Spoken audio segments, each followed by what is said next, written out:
Once we started receiving traffic, our goal was to monetize it. We asked questions and got advice from people in the industry.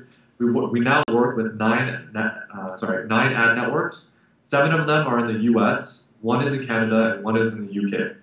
The most important thing that I've learned is that you must be persistent and continue to apply to the same ad network even if you get denied.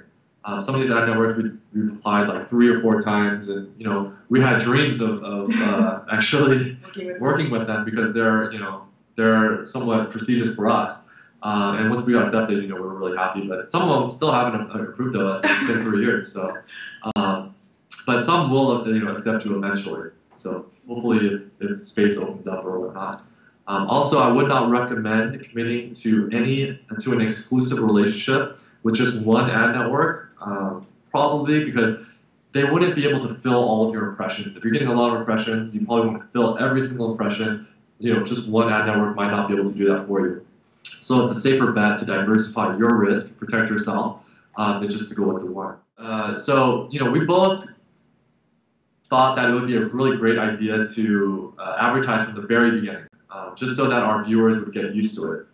So we never really had any type of shock when it came to that, or really any complaints for the most part. Maybe one here or there, but really not that much. If you put out quality content for free, our idea is that most people will understand you're going to have to get paid somehow. Okay, so first off, I would say that find a niche and keep it reasonably focused. Keep it clean and safe for work, and that's really important. You want to keep your brands feeling as though they can rely on you to put out safe content.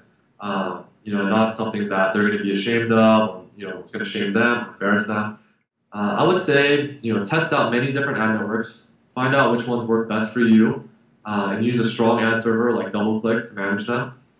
Other than that, once you do get approved from these ad networks, maintain a close relationship with your account manager because they can really help you out in the long run.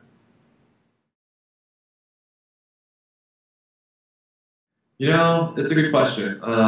Yes, we thought about it. We thought about it before you guys came up with it. But the question is, do we believe in it?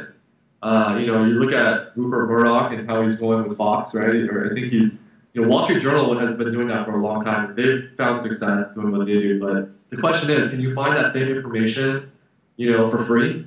And I think for us, I'm a strong believer in free content. That's something where, it's kind of in my moral, I should say, or ethics. I don't know, but So in that sense, no, I don't think that we would be going that direction because we will find other ways to monetize our site while allowing everyone that wants to see our site to see it.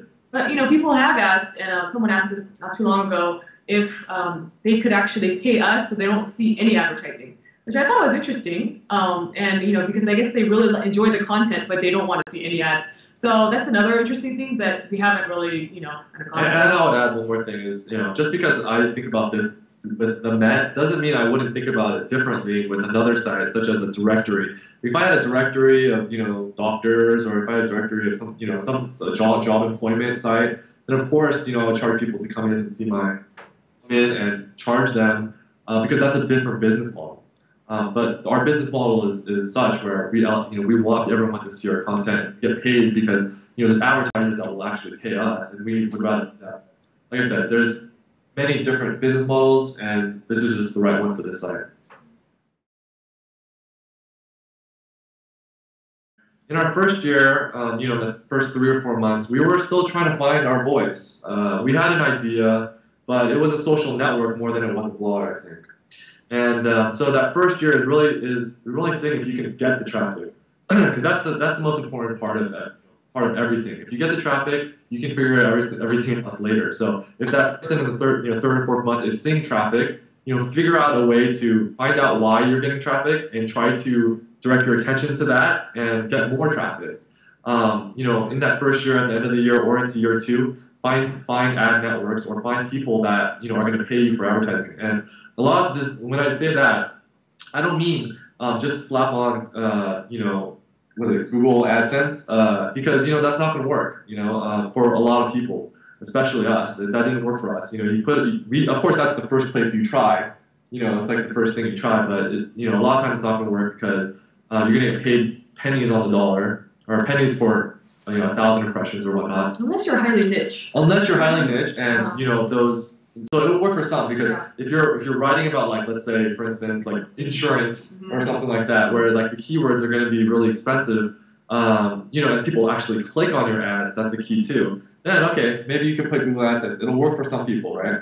But for most people, if you're putting out like for us, if you're putting out like quality content that brands want to associate themselves with, then you're talking about now getting into high CPMs, right? Instead of just click-through rates, performance ads, things like that. But then that is a CPM model where you're going to have to get lots of traffic. So different, it depends on what they're trying to do, I guess. I would add to that, for the first 3 months, I would say, Eugene is right about, find your niche. And I also think that you really have to kind of look long-term and see it, if you're going to see it as a business, then you have to work it like a business. You have to, you have to kind of balance the whole business part of it, and also, what your goals are going to be. Like how much you're going to invest in it, time-wise. It's not just for Eugene and I, he works till like 3 in the morning or something, and I'll more of a balance. I'll work less, but in general, it's you have to figure out. If you're going to go for it, you have to really commit. And I think a lot of people, we've seen a lot of people come and go. And so, when you see people come in, they think it's vlogging and it's interesting and it's kind of fun. Finding content, getting great content, getting original content, that is very difficult. And I think if you're committed to doing that and you can find that right niche and you have a voice, then I think you can be very successful. But it's very crowded out there too. So I would say, you just really have to really love it at the end of the day. Yeah, and I would add, I think the big reason of why Alice and I were successful because we really did commit in the beginning. We did this full time, our jobs, from the very beginning. From day one. And so in year one, we were still trying to figure it out, right, and trying to break even, right, and become profitable. But by year 2, I think we easily broke that, and then now we're getting to year 4, so things are, I guess you could say, healthy. But I would say also, like, year 1 was finding ourselves, year 2 was finding out how to monetize that traffic, and then year 3 was really about branding, creating a strong brand that people would trust, a brand that people are going to respect, and then now into year 4, we're all about expansion and creating like that store, horizontal growth, and trying to leverage our traffic, and our brand to sell a product. And so, and then among other things, we want to grow our site as well.